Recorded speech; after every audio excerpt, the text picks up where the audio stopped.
So Ken was the love of my life. He was, I would describe, a Mm. gentle giant. So we just became best friends, honestly, and then developed into a romantic Wow. relationship at the end of our senior year. And then, so take us to like when Ken started having some of his initial symptoms. As time went on, the pain grew.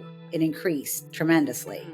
That yeah, I think I'm gonna go get myself checked out. I'm gonna go to the ER and finally figure out what's wrong with me. 20 minutes after, the doctor came to the waiting room and said, Williams family. And he was like, his stomach is riddled with cancer.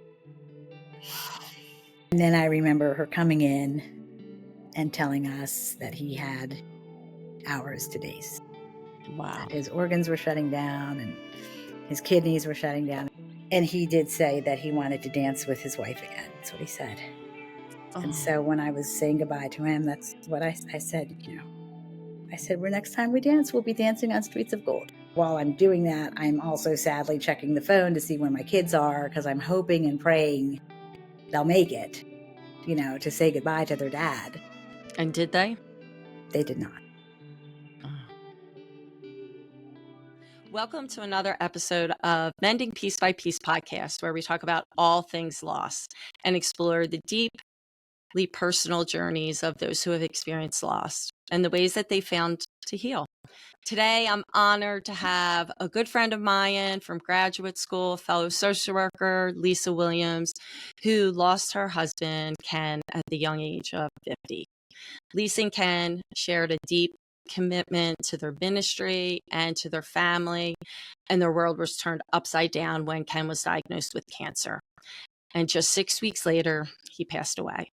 Lisa was left to navigate the challenges of grief while raising their 3 children, aged 13, 17, and 20 at the time.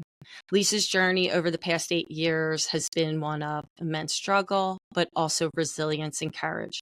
She has learned often the hard way how to put the pieces back together after her world was shattered.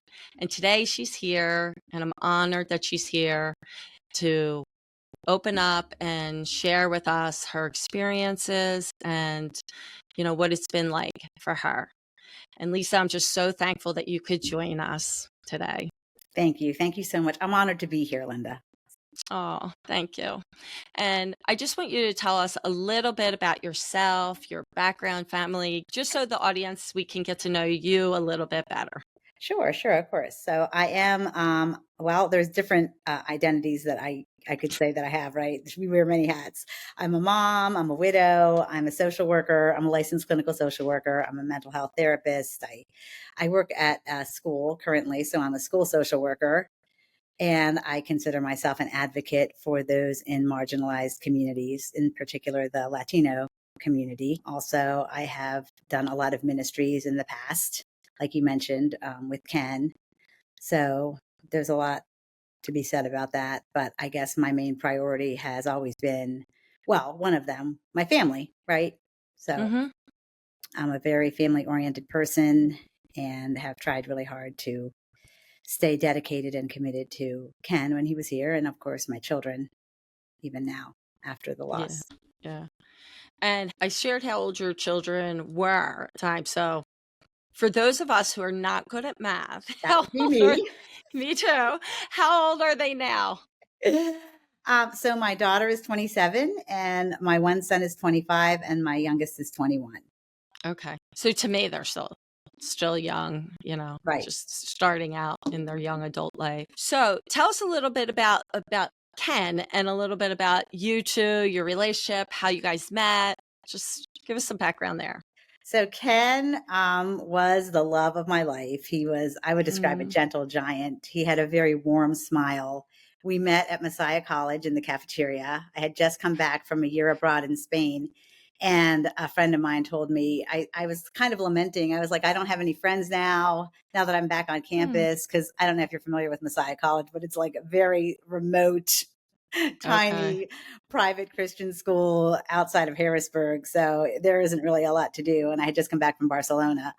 So I was feeling a little, out of place. And she encouraged me. She's like, all you need to do is find Ken Williams and his friend Dave Ray, and they will be your friends for life. And so imagine my Really? surprise when I'm in the cafeteria talking to my friend Anne, and she mentioned Dave Ray. She was like, "Oh, there goes that crazy Dave Ray." And I remember the names, and I was like, "Oh my gosh, is he with a guy named Ken Williams?" She's like, "Yes, he is." And I was like, "Oh my gosh, I have to meet him. I was told that they would be friends with wife." Da, da, da. And she was just like, "Okay, look, you got to calm down." She's like, "I promise I will introduce you, but you got to calm down." I'm like, "Okay, I'm calm as a cucumber." So walk over, she introduces me, and of course I spaz out. I'm like, "I can't believe it. I was told I had to meet you. We're be friends." Da, da, da, da. And I guess that was like the beginning, right? Ken said, he said from that moment on, he was kind of like, I just had to figure out what makes this girl tick. Like, so we were instantly friends for sure. And he was that guy that was so caring and compassionate, went out of his way. I remember one time I went to the cafeteria by myself. And you know how that can be, right? Especially if you have some anxiety or a little self conscious. Yes. I brought a book. I actually brought a book. So I would look like I intentionally went by myself, right? As in, look, I didn't, it's like I have Oh my God. friends, but I'm choosing to read right now. So that's why I'm by myself. And he, That was smart of you, though. Very smart. he Play it had his play it cool. tray. Right. He had his tray and he came over. He went out of his way and he was like, "Hey, would you like to Aw. sit with me and my friends?" And that's when I was like, what a nice guy to do that.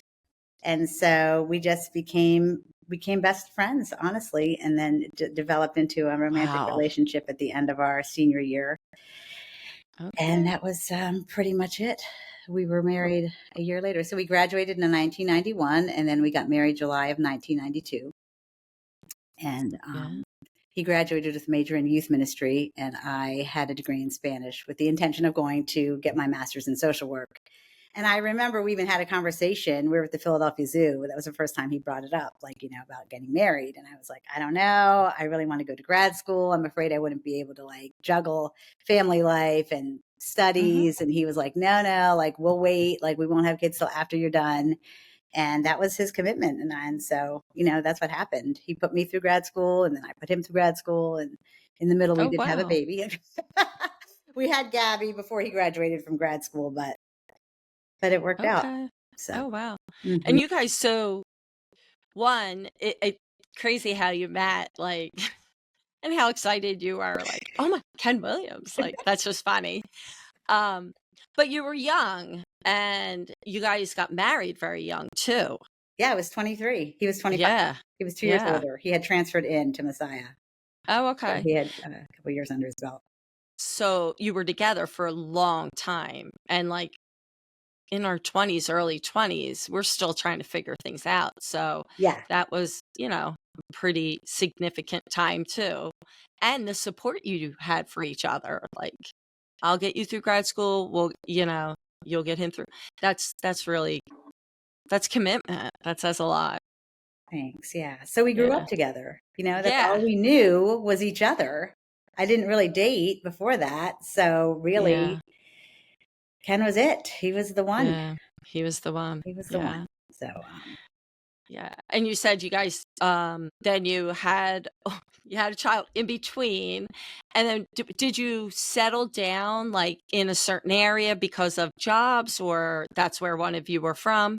Like, so he was from Queenstown, Maryland, and I was from Central Jersey, just north of Princeton. And when we graduated from college, he got a job in northern Delaware, working with okay. an organization called Youth for Christ, which is very similar to what is Young Life now, where Oh, they okay. go into the schools and make connections with Yeah. students and minister to them in that way. It's like an outreach ministry. And my first job was actually in Philly, in North Philadelphia, working at an agency called Association of Puerto Ricans on the March. Okay. So doing social work with the Latino community, foster care social work. That was my first Yeah. job out of the gate. So anyway, and then I went to Temple. So since Philly was like 45 minutes from North Wilmington, we started settling down in Wilmington, and then Okay. just progressively moved south.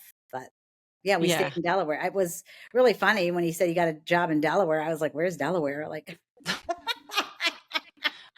Are you serious? You didn't know? I'd heard of it. Yeah, sure. I knew it was a state, but like whoever It's like I was like, oh, when I grow up, I really want to live in Delaware.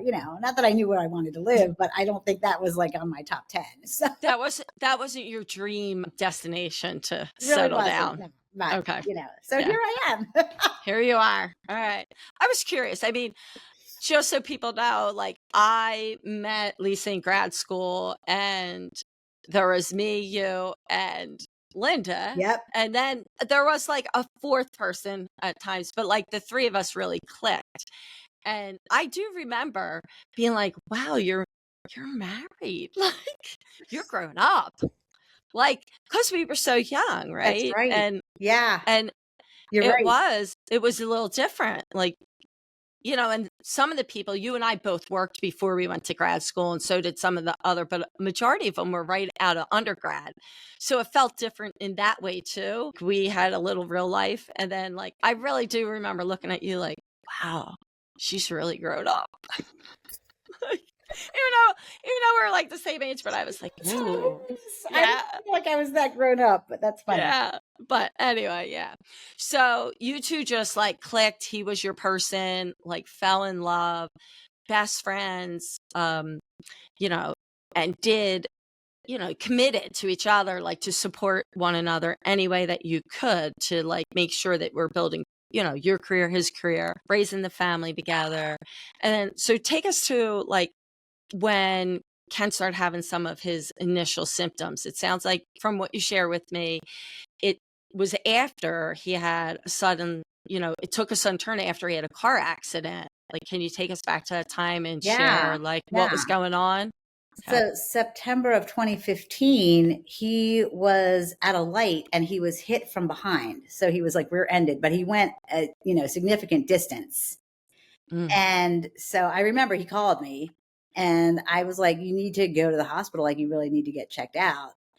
And and so he didn't right away. I remember that, but I do remember that he did eventually because he was experiencing a lot of back pain. And so that whole year from like the fall of 2015 till the end of the summer backslash fall of 2016, he was going to the chiropractor and physical therapy.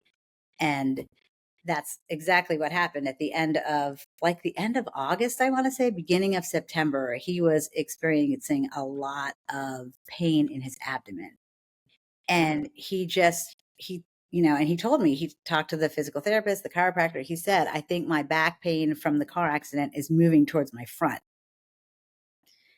And so I was like, okay. He said, yeah, and the physical therapist agreed. So we didn't really think twice about that. But as time went on, the pain grew, it increased tremendously. Mm.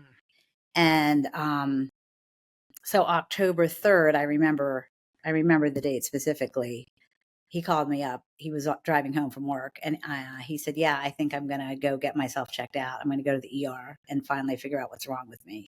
And I remember him telling me, he's like, I think it may be my kidneys. I don't know why he said that, but that's what he said. And so I was like, well, I'll meet you, I'll go home and I'll meet you and I'll drive you to the ER. So I met him there and we got in the car and there was like the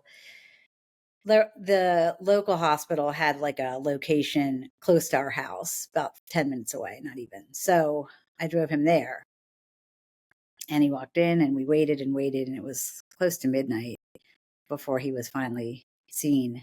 And they ran some tests and they did, a CT scan. And I remember the technician guy or whoever came into the room we were in and he said, we saw some spots on the CT scan. So we're just going to have you taken to the hospital via ambulance. We're going to explore that, get that checked out. And I didn't know what that meant. Now, hindsight's 2020, right? Yeah. I had no idea what he was really saying. I just interpreted that to mean I needed to go home, grab a bag, go to the hospital, sit with him and Mm-hmm. figure until we figured out what was wrong. So that's what I did. The ambulance took him and I went home, grabbed a bag. I explained to my kids. I think my parents happened to be staying with us at the time. Hmm. And I was just like, we're going to be in the hospital, but they're just going to run some tests and see what's wrong. And, that was pretty much it. So I had no idea that that was the beginning of 6 weeks in and out of a hospital, and that he was really at the end of his life. Wow. I didn't have a clue.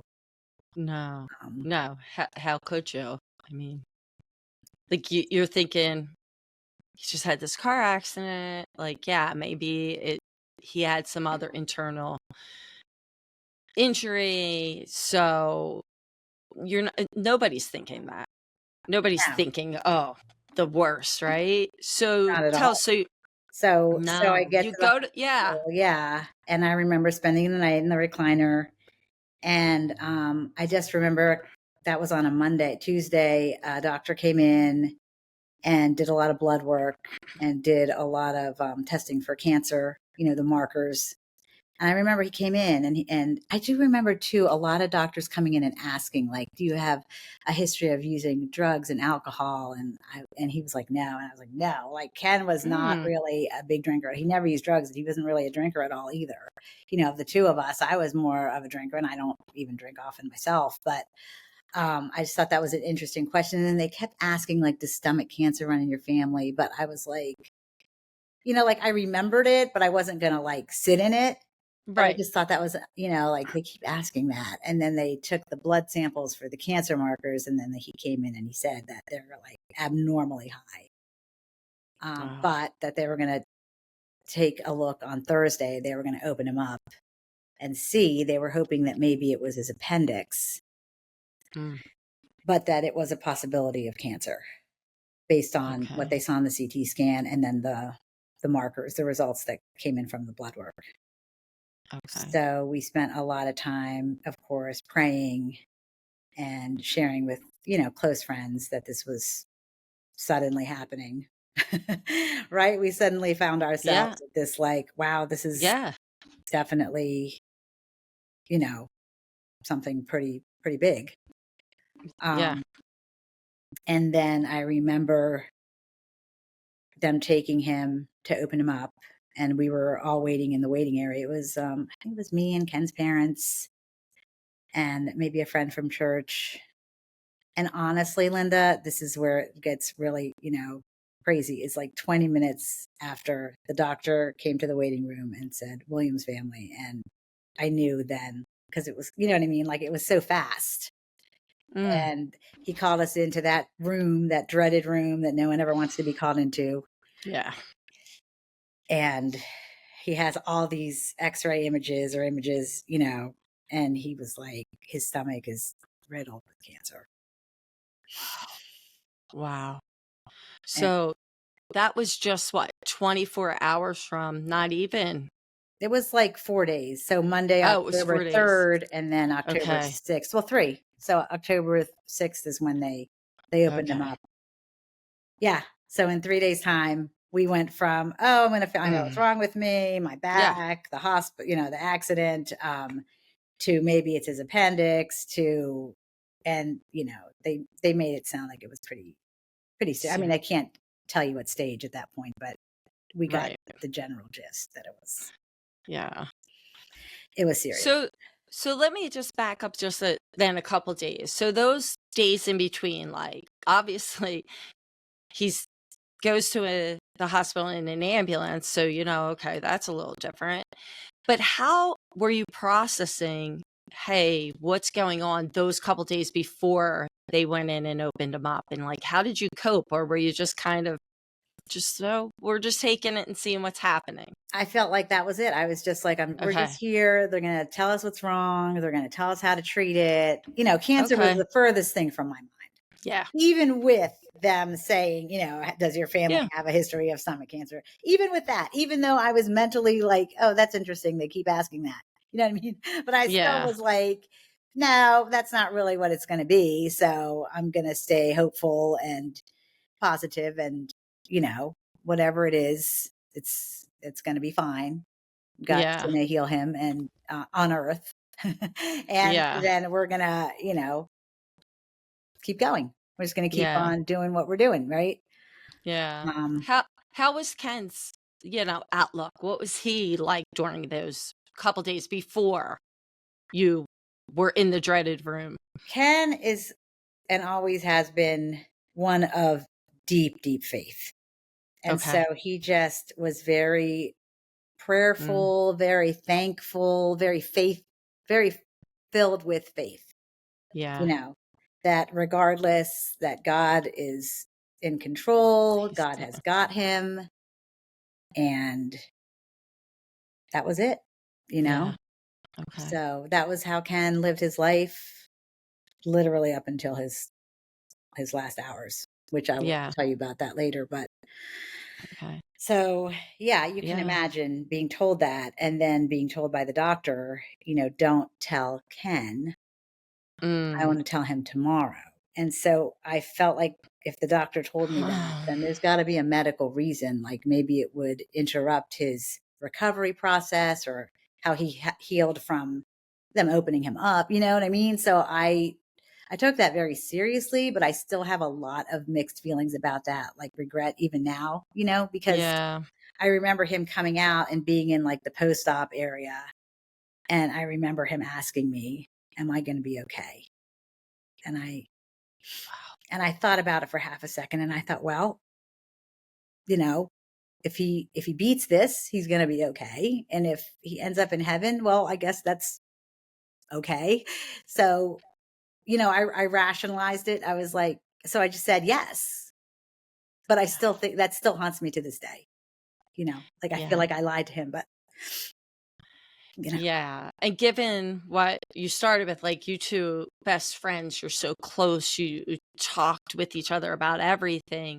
That was, I don't know the words. Like that was a lot doesn't even fit. Like I just think that put you in a difficult situation that I don't understand why they would put you in that. yes.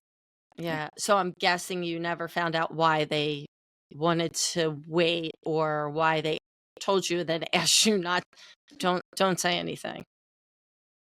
Yeah. Yeah. Wow. I don't know why. I just Yeah. remember, you know, being there with him and him asking me that and me just feeling bad Yeah. about not being Yeah. completely honest, but also thinking it was in his best interest. So I just Yeah. did what You I trusted. had You to do. trusted the professional who asked you to do this. Right. Yeah. So was he told the next day? So he was told the next day. Yeah. Were you there? Yes. I was there. His mother was there. Okay. Um, So how what was that like for him? Like how was he still the same? Like God's got me and yeah. He was yeah. still very, Okay.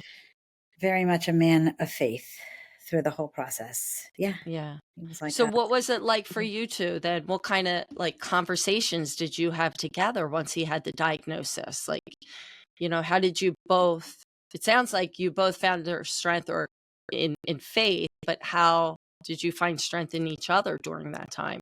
Well, and that's the interesting part. And I recently read someone else sharing how their spouse had also passed away from cancer and what happened. And honestly, Linda, when I read what this friend had written, it resonated with me because he said it seemed like they got the diagnosis and then the cancer cells just like went full force. Do you know what I mean? Mm, So like yeah. honestly, it's like he found out and then he was very sick.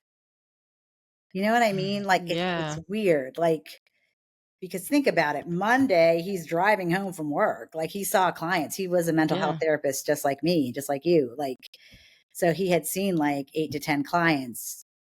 And then Friday, he's told he has cancer.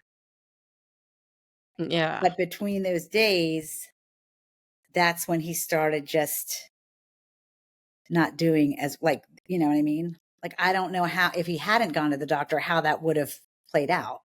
If he Right. hadn't gone to the ER because it really was very significant within like 5 days time. He Wow. was sleeping a lot more. Our conversations were not lengthy at all. If and you know what I mean? It just was then it just turned into like trying to make medical decision out of medical decision and trying to make sense out of what we were just told. And it was very, oddly enough, they give you this diagnosis of cancer, but then they're just like, okay, well, you'll see the oncologist in like 6 weeks. And it doesn't make sense to me. Like 6 weeks, like you should be 6 like, how weeks? about in an hour? Like I'm confused. Yeah, it was very, I felt Wow. very ill-equipped Yeah. for what was before me. And I just remember Sunday they discharged him, and I was sent home and with him to drive him home to what? I didn't even know. All I knew was I was taking him home. And I Wow. wasn't told by anyone, like, this is what you need to do, this is who you need to call, or the social worker at the hospital will, get like somebody. It was my Wow. cousin who actually had worked in home health care with elderly. She used to own a personal care home. She's the one that told me.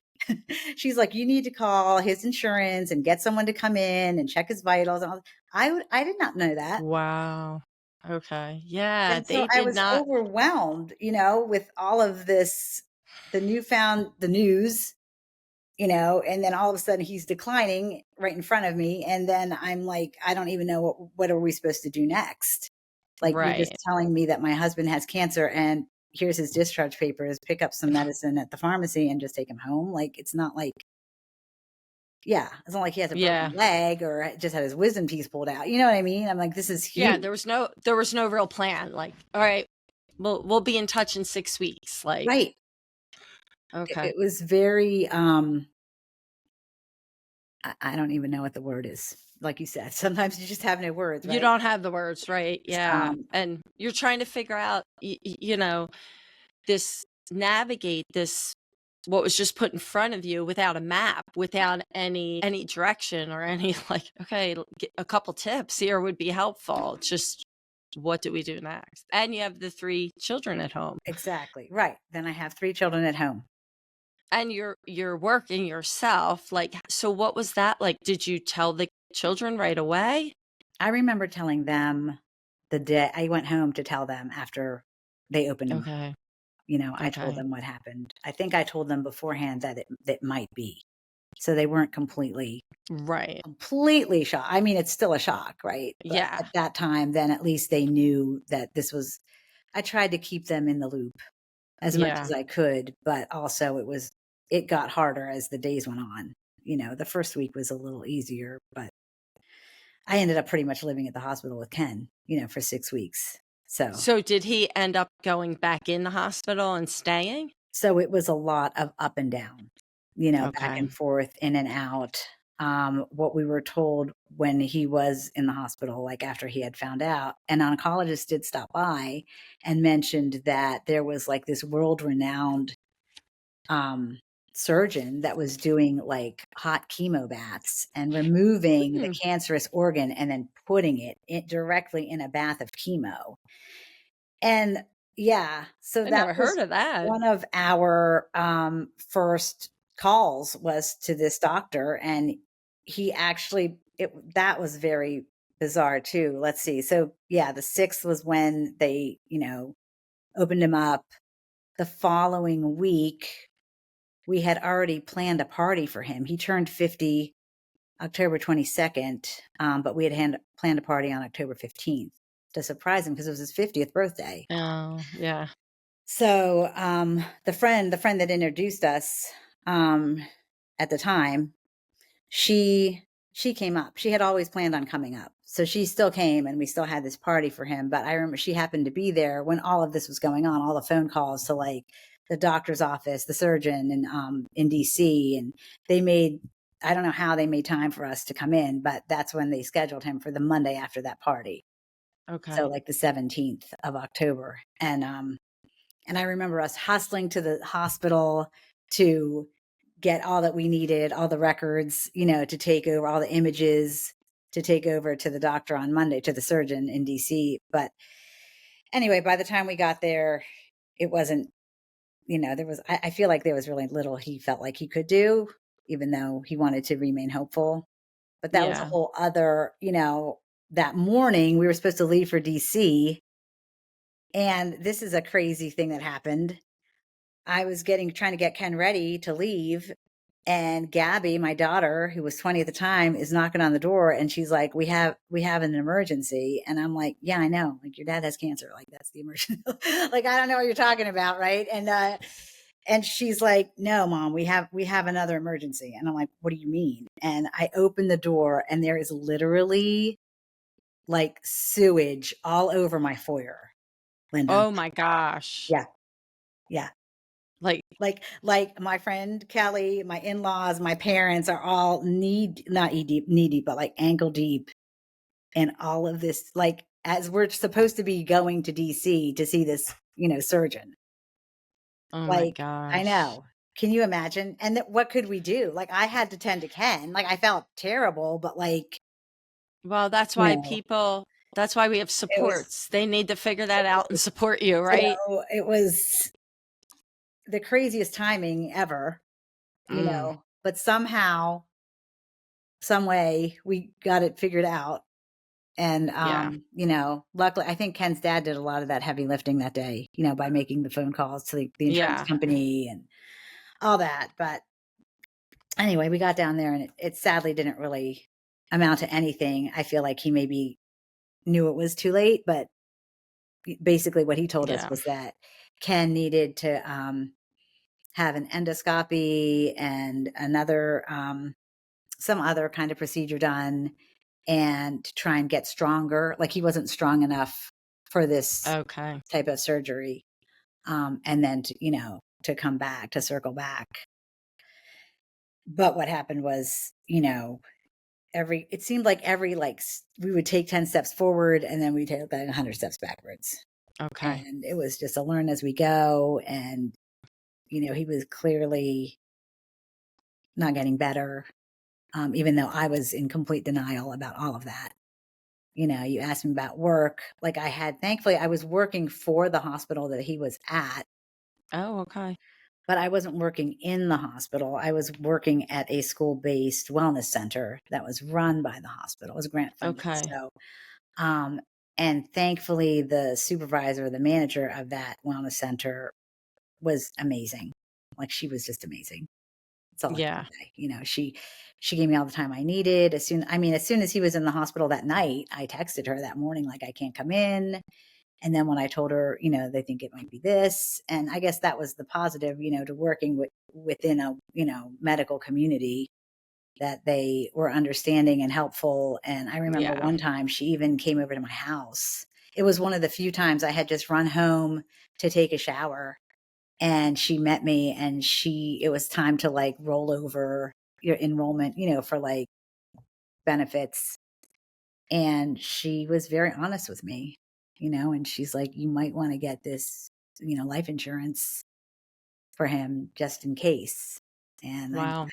yeah, but so anyway, the 6 weeks went seemingly slowly and also very quickly at the same time.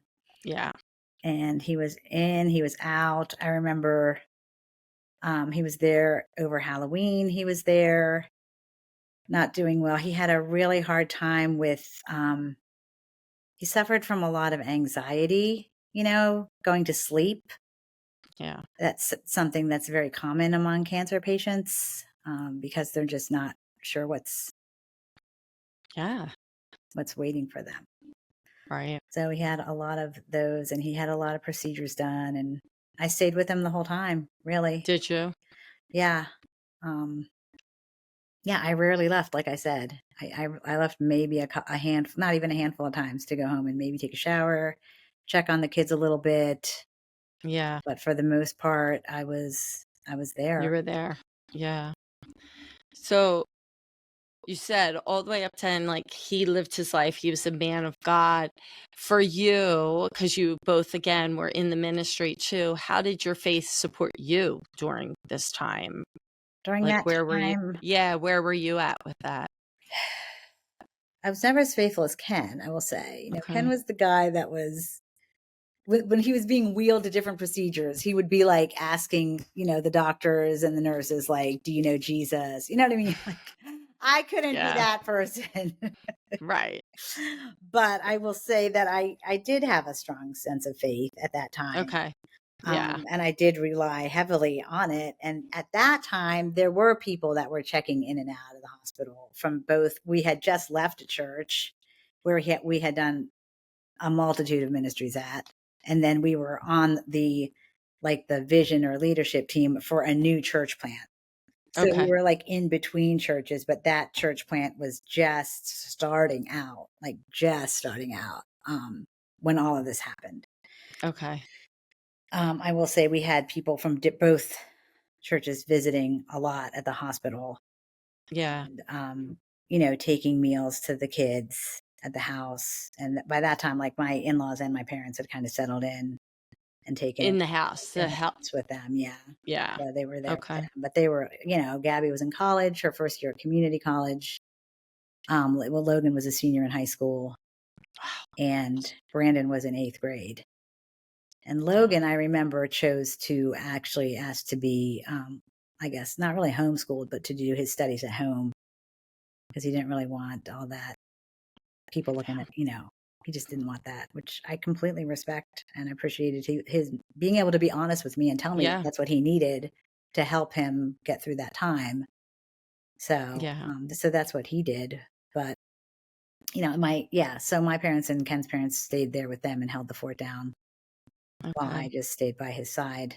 But my faith, I just remember every night before we went to sleep, pretty much just putting my arms like over his abdomen and just asking God to have mercy on my Heal. family and to heal him here on earth, and I really felt very certain that that was what was going to happen.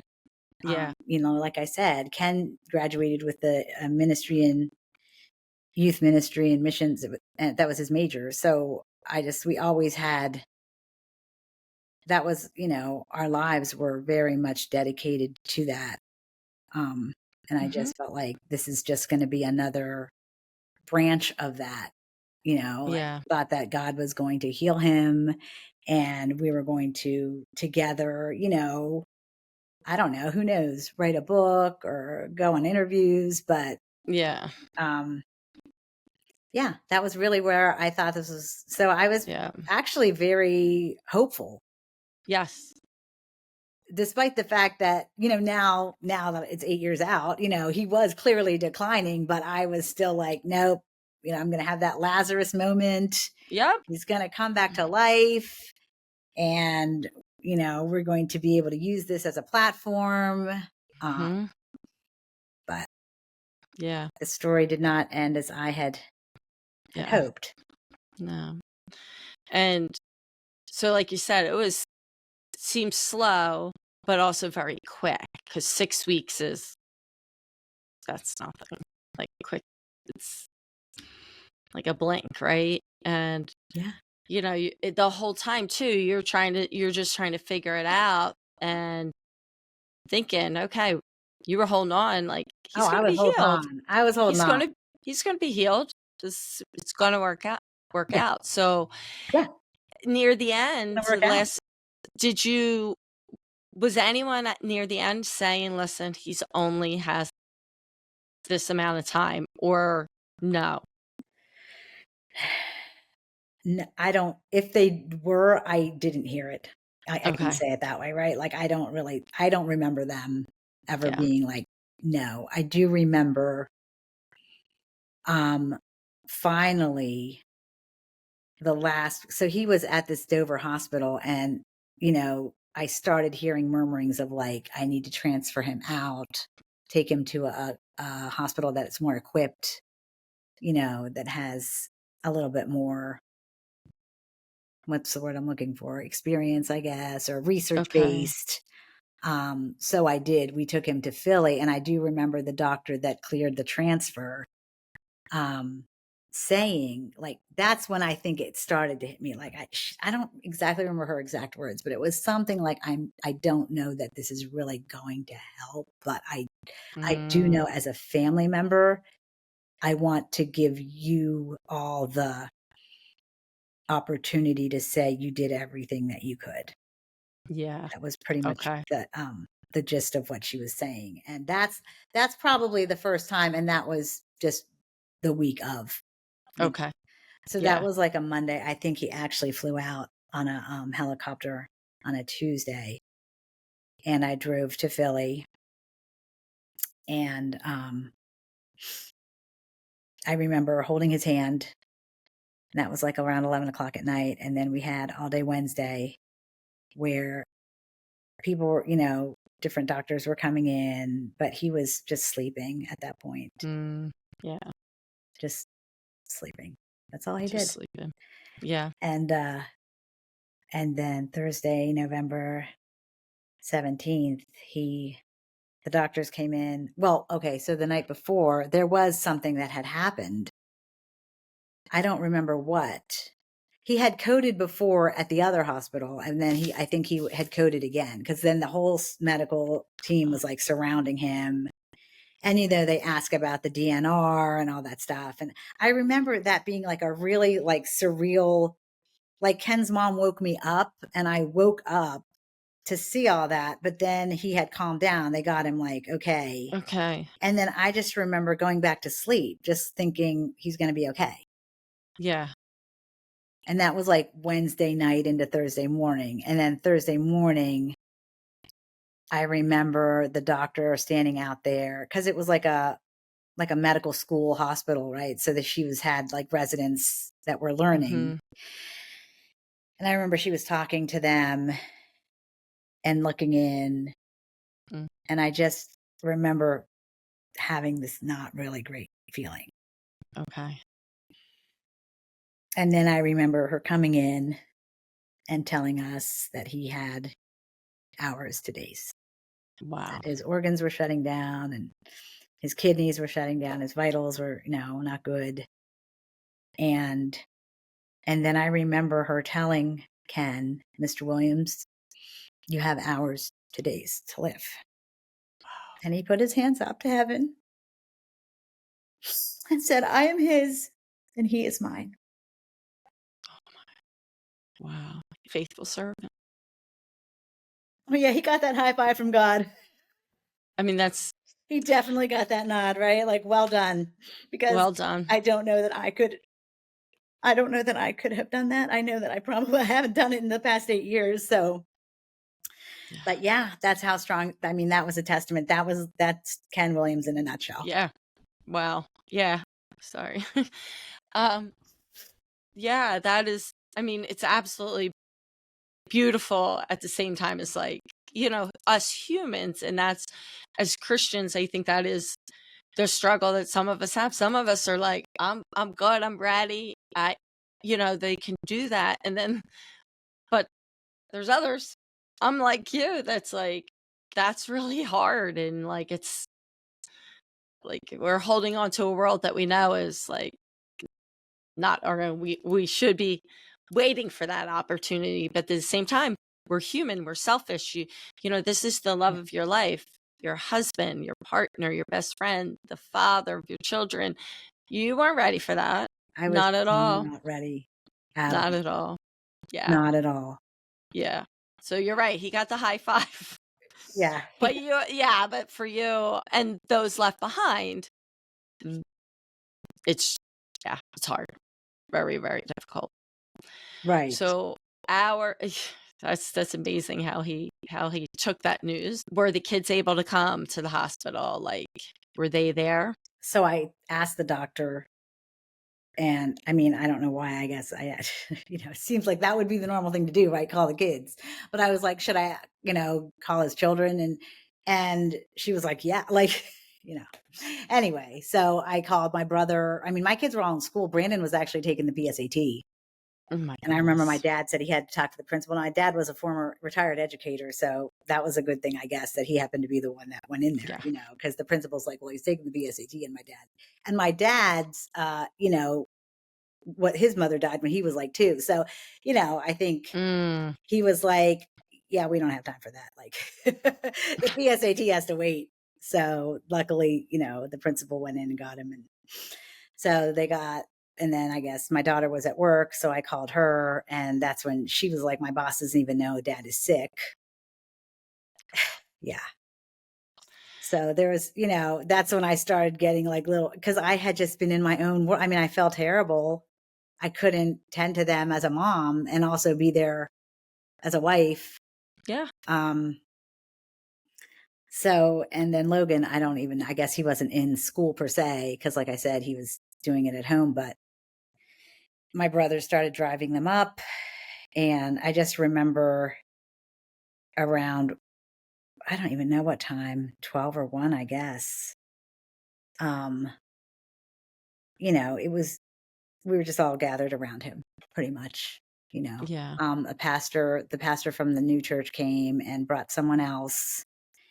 And, you don't really know. I mean, I don't know. Maybe some people know. I did not know what I was doing, helping him with that transition. I had no idea.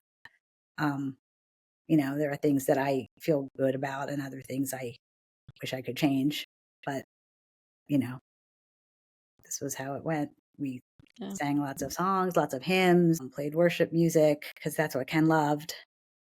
Um, I remember singing it as well with my soul, and to this day, I can't Mm, really listen to that. But um, yeah, it was just a very surreal, sad yeah. time. I wasn't ready to let him go, but I knew from what I had, Yeah. read or in my experience of, talking to other people who had lost loved ones that I needed to let him give him permission, as they say. Um, Yeah. so I told him what I needed to tell him. One of the things that stuck out is that right before he went into the hospital to get checked out, we had gone to a wedding just 2 days prior. And we always had a deal at weddings that he would always give me one slow dance. And Just one? at least one. That was the minute, like, he's like, at Okay. least one. Right. And sometimes there was more, and sometimes, but it was at least one. And he hadn't been feeling well. So I didn't even Mm. think he was going to be able to stay for the reception. Um, but I do remember us dancing, and for whatever reason, the DJ played two slow songs back to back at that So you wedding. got two. So I got a twofer, and I do remember also just the energy and the chemistry. Our chemistry was just like magnified, electrified that night when we were Yeah. dancing, and just looking around at other friends, couples. And I just remember looking around and like seeing that, wow, like all of them had been married at least 20 years or more. And, the parents of the bride and, some other really close friends, and just taking it all in, like, wow, look at all these couples and here we are, we had just celebrated 24 years of marriage just a couple months prior to that. So, and I do remember before he was transferred, the palliative care nurse asked him, she sat him down. She's like, let's make some goals, Mr. Williams. What do you want to do? What are some things you would like to do? And he did say that he wanted to dance with his wife again. That's what he said. And Oh, so when I was saying goodbye to him, that's what I said, I said, well, next time we dance, we'll be dancing on streets of gold. wow. And, Yeah. you know, so, so that was something I don't regret saying, of course, but I wish I could have said so much more. Yeah. I just think I was still partly in denial and partly really thinking that I was still going to get that miracle, right? The Yep. deathbed miracle. Um, Yeah. You but were holding on to that hope, and, you know, you were still in like a shock state. sure. So you were doing like survival, like, what do I need to do next? And your thinking part of your brain's not totally on and active. So it was really hard for you to, like many people, to be able to really think, well, hey, I know this is happening, so I need to say, or I need to do Right, this. Like, right, right. No, you're I didn't not go there. there. My mind did not go there. Nope. Now in retrospect, I'm like, well, I should have done like a notebook, like told our love story, or, Yeah. thanked him 1,000 times and told him I was going to take care of the kids. But hindsight's Yeah. always 2020. And I think until people go through that, yeah, you don't know what you don't know. That's perfect, right? How would you know exactly what to do, what to say, how to act, how to be there, how to, take care of yourself, how to be there for him, how to be there for the kids? You don't know what you don't know. And until you've gone through it, and even if somebody went through it, they don't know your whole story, that it's still different. Like, they might be able to help a little bit, like, hey, here's some of the things to do, but it's just so it's different, and you don't know until you're in it. Right, right. Yeah. And then your Yeah. brain just isn't, No. No. No, not at all. Not at all, because you're dealing with all those emotions, everything all at once, and it's not to say it's like survival, but in a way, yeah, you're It's kind of like, overwhelming. Yeah. yeah, And yeah, so while I'm doing that, I'm also sadly checking the phone to see where my kids are because I'm hoping and praying they'll make it, to say goodbye to their dad. and did they? They did not. Oh, He passed away before they I'm came, so sorry. just a few minutes before. That's the thing. But I think that must have been a God thing, right? It's a hard thing to watch, Linda. I was just gonna say, what's your thoughts on that? Yeah, I want to think that God maybe spared them that, but I don't yeah, really know. yeah, or Ken knew as well. I mean, he didn't Yeah, that. Yeah, it's yeah, very possible. and We'll never yeah, and know, that right? These are things you'll never know we're left that way. I know when I lost my first brother, Jeff, like he had passed right before I apparently like pretty much right when the plane was landing, same kind of oh, thing. And my parents said that they were like, he didn't want you to see him like this. I don't know. You don't know, but you're right. I mean, I did see my other brother pass. That's a hard thing to watch. it's very It's a hard hard to thing. watch. It So how, your children were so young, you're grieving, you're, a widow. Like, how did, I guess, were you able as a family to try to grieve together? Like, what was that like now, the next few days, few weeks, few months? What was that like for all of you together as a family? it was very it was a very dark time for me. It was Okay. very dark. I can, I just I can like imagine. I drove home, and as you know, we both went to Temple. We went to school in Philly. That's where we met, and it was not my first rodeo driving home to Delaware from Philly, but for some Hmm. reason that was the longest. It just seemed to be a lot more traffic. It just, you know what I mean? I was like, this is literally the longest trip home from Philadelphia ever. I don't even know how you drove. It seemed endless. Yeah. Um, and I just remember the kids being in the car, and I couldn't think to say anything. It was so eerily quiet that whole drive Yeah. home. I wish I could have said something, anything to help Yeah. encourage them in some way. Yeah. But as you know, 6 weeks and like the rug was pulled out from under us that I just couldn't, I didn't. And so I drove home, and I remember going to sleep with my daughter. She was 20 in her bed. And you know, Hmm. I stayed in that bed for not literally, but like, I did not go to my bedroom. I couldn't sleep in my bedroom for a whole year. Oh, yeah. I could imagine, Um, you know? so I was not well at all. Okay. Um, Yeah. and I remember I did, seek. Now that was the other thing because Ken was a mental health therapist and I was a mental health therapist, and we live in one of the smallest states in the country. So it's already a place where everybody knows everybody, and Mhm. every therapist knows every therapist, and ethically you can't see someone that you're friends with, or. So to try and find a therapist that didn't know Ken, didn't know me, didn't know, it was like Wow. really challenging. Um, Yeah. but I How found did somebody. you did? I was gonna say, how did that impact your healing then? Like, you're right, trying to find, you know, I'm not in a small state like that, but people people Right? tend to, yeah, but people, I mean, I know my kids they're going to therapy, they'd be like, "Do you know this person?" They don't wanna go to someone that I know, right? Or it is true. So, like, how did that impact your healing trying to find somebody? It got me very discouraged. I mean, like I said, I was already in a very dark place, and that just put Okay. me even worse, because Yeah. I was like, well, this freaking sucks because now I'm seeking help and I can't even find help for me or my kids because ironically, all we've done all our lives is help Just people. help And everybody. somehow this has come to be a bad Wow. thing.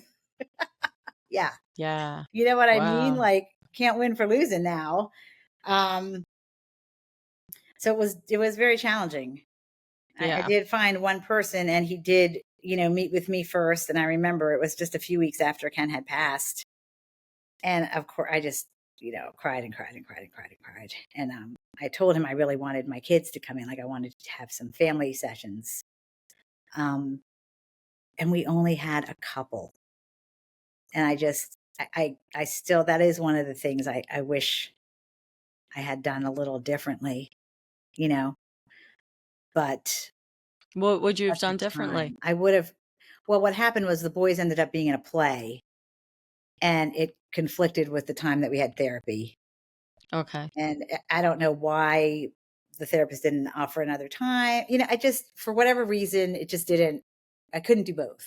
And in Right. my mind, I thought maybe this would be more therapeutic for them to be in a play, Yeah. rather than sitting in an office. So I went with that. I don't know. And I think Yeah. now, well, I'll tell you why I have my regrets is because my sons are not, they're still struggling. So I wonder if maybe I had chosen for us to all be in family therapy, maybe that would have been better. It would have helped them more. I mean, Yeah. they did eventually see therapists individually, but again, the one therapist my one son had was not really very good. Mm. Um, I was in a dark place, and unfortunately, I said things that I should not have.